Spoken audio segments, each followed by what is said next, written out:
Assalamualaikum warahmatullahi wabarakatuh. Balik lagi bersama aku di Ngobras, ngobrol bareng Hasna.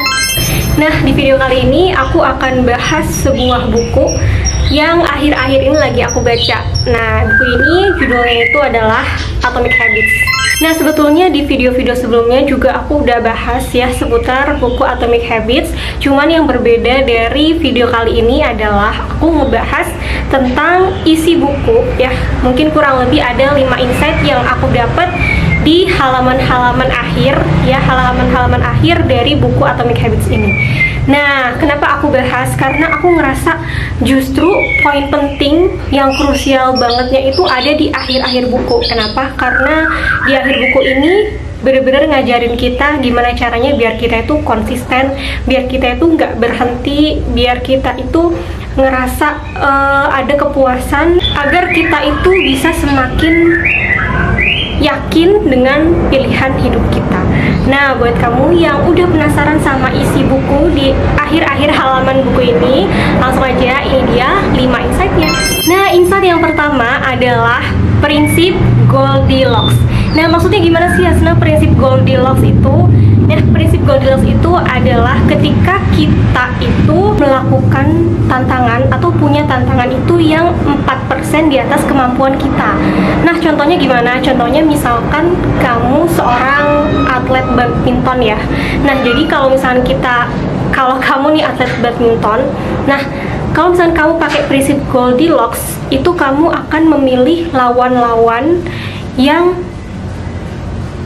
tingkatnya satu tangga di atas kamu atau beberapa tangga di atas kamu, bukan yang tingkatnya tuh jauh di bawah kamu. Misalkan kamu ngelawan anak TK gitu ya, nah itu bukan termasuk dari prinsip Goldilocks. Jadi ketika kita ingin memakai prinsip dari Goldilocks ini, agar kemampuan kita itu bisa maju, agar kemampuan kita itu bisa maksimum dan motivasi kita itu bisa maksimal, itu kita harus memiliki tantangan yang masih bisa kita kendalikan. Nah, jadi pada intinya kalau misalkan kamu tuh jago banget di badminton kamu mau skill kamu tuh bisa terasah, terus motivasi kamu tuh bisa tinggi banget ya, itu kamu jangan memicu diri kamu buat lawan anak-anak yang jauh di bawah kamu, tapi kamu bisa memotivasi diri kamu untuk bisa ngalahin orang yang tingkatnya satu tingkat di atas kamu atau beberapa tingkat di atas kamu,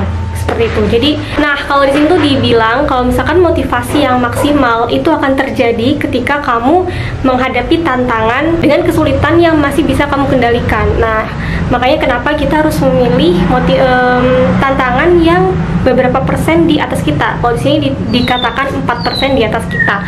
Terus pertanyaannya, kalau misalkan kita ngelawan orang-orang yang jauh di atas kita, tingkat skill badmintonnya itu gimana? Nah, sebenarnya bagus-bagus aja, nggak apa-apa aja buat jadiin kamu motivasi. Tapi ketika kita memberikan tantangan yang sangat besar, yang begitu berat, nah itu dampaknya sebenarnya ke diri kita sendiri. Nanti kita itu akan lebih ngerasa kecewa, lebih ngerasa downnya itu bisa yang parah banget ketika kita itu bisa kalah.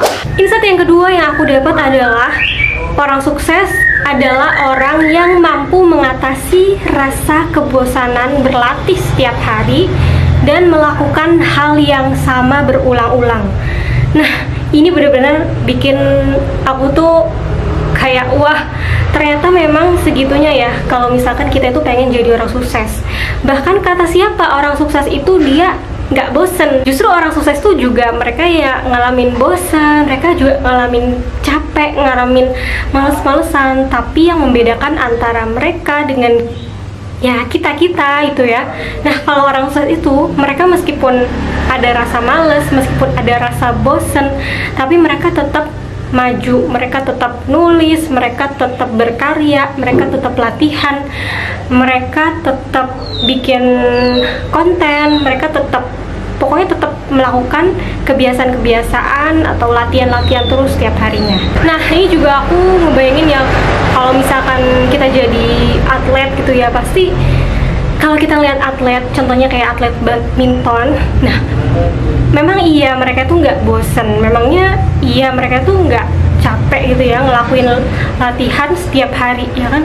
Kalau kita tahu kalau atlet itu kan mereka latihan dari pagi sampai malam dan itu dilakukan setiap hari. Nah, wah, kalau ngebayanginnya aku udah kebayang banget sih gimana rasa capeknya, apalagi bosennya gitu ya.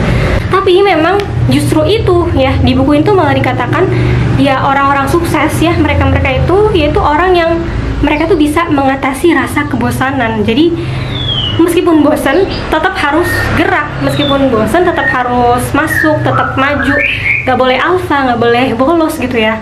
Jadi intinya kalau kita mau jadi orang sukses, kita harus bisa mengatasi rasa kebosanan itu. Nah, kalau misalkan dibilang ngelakuin hal yang sama secara berulang-ulang, itu apakah capek, apakah bosen? Pasti iya ya, pasti capek banget, pasti bosen banget. Tapi kalau misalkan kita nggak ngelakuin itu, kalau kita malas-malesan, kita gini-gini aja ya, mau sampai kapan kita kayak gini terus ya kan?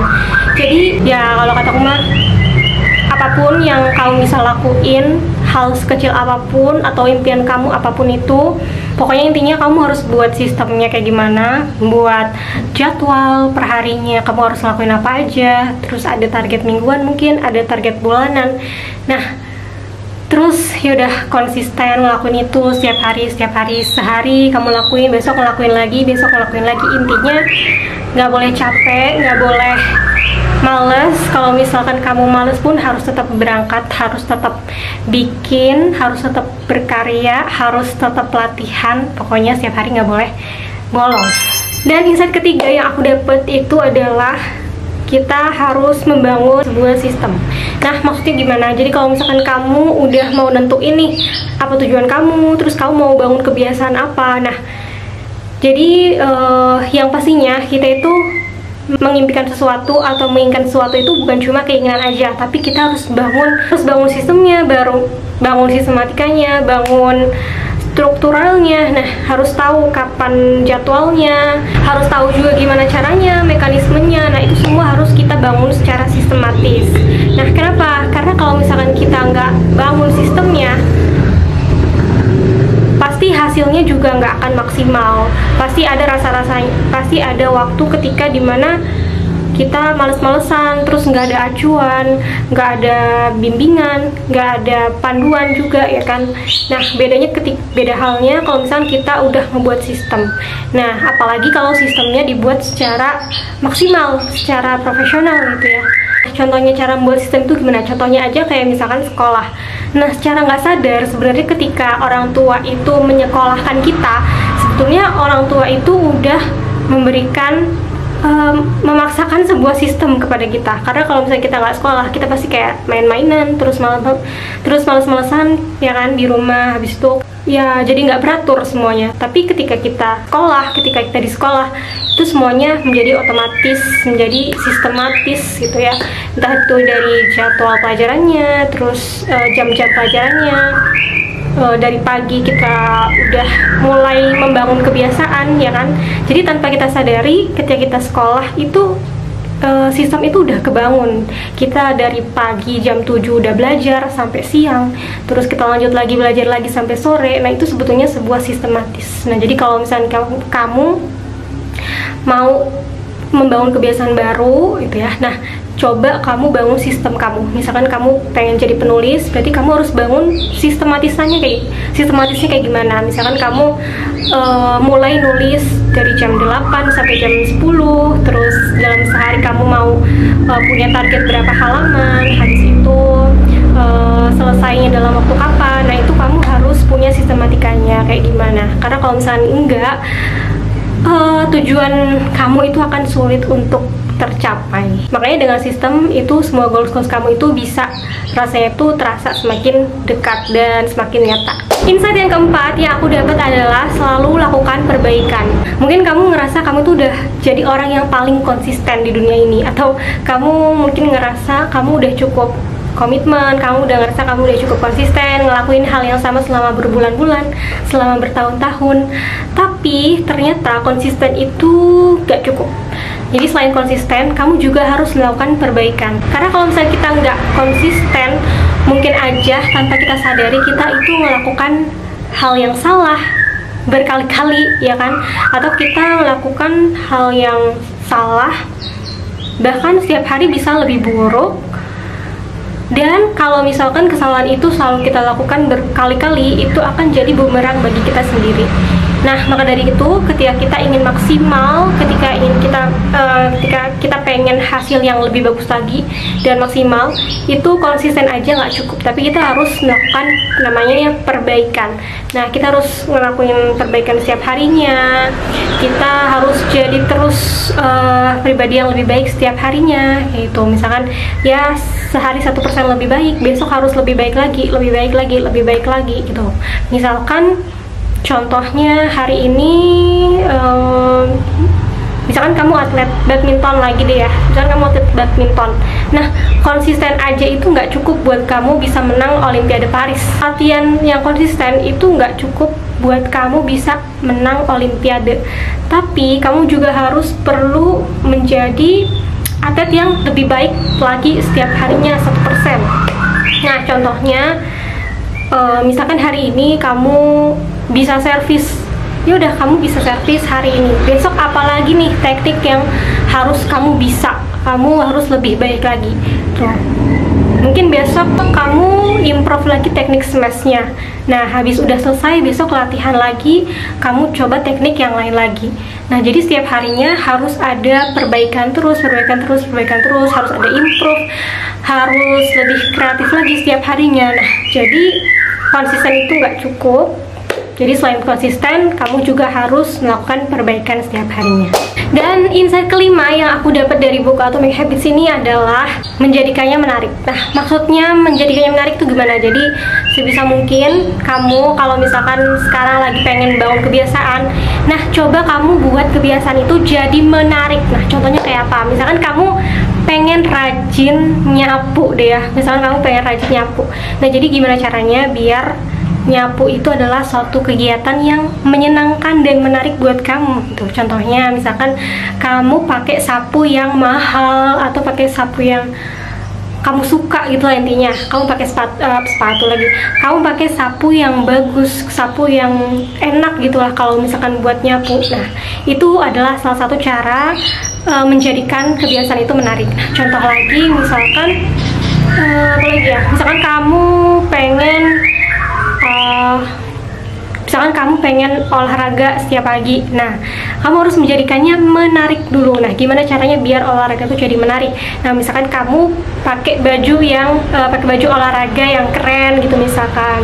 Terus kamu pakai sepatu yang bagus. Nah, itu juga bisa menjadikan lari pagi atau kebiasaan lari pagi itu menjadi hal yang menarik. Aku kasih contoh lagi. Contohnya misalkan belajar. Nah, kalau kamu pengen bangun kebiasaan belajar, nah kamu harus membuat belajar itu adalah hal yang menyenangkan atau hal yang menarik. Nah, contohnya apa? Misalkan setiap kamu mau belajar, kamu akan dapat misalkan setiap kamu mau belajar, kamu bikin es susu dulu, atau ketika kamu belajar kamu sambil dengerin musik yang listening kayak gitu. Nah, jadi sebisa mungkin ya kamu coba cari suatu hal apa sih yang bisa bikin kebiasaan kamu itu lebih menyenangkan, lebih menarik kayak gitu. Nah, jadi itu dia teman-teman 5 insight yang aku dapat dari buku Atomic Habits ini. Nah, sedikit lagi sebetulnya sih aku ngabisin buku ini mungkin sekitar 30-an halaman lagi aku selesai bacanya. Ya, terima kasih teman-teman yang udah nemenin ngobrol bareng Hasna di episode kali ini. Semoga kamu dapat insight-nya, semoga kamu dapat manfaatnya dari kita ngobrol-ngobrol di video kali ini. See you next video. Terima kasih udah nonton sampai habis. Dan buat kamu yang suka sama videonya, jangan lupa like. Dan buat yang belum subscribe, jangan lupa subscribe biar kamu juga nggak ketinggalan notifikasinya. Jangan lupa nyalain juga bunyi loncengnya ya. See you next video. Wassalamualaikum warahmatullahi wabarakatuh.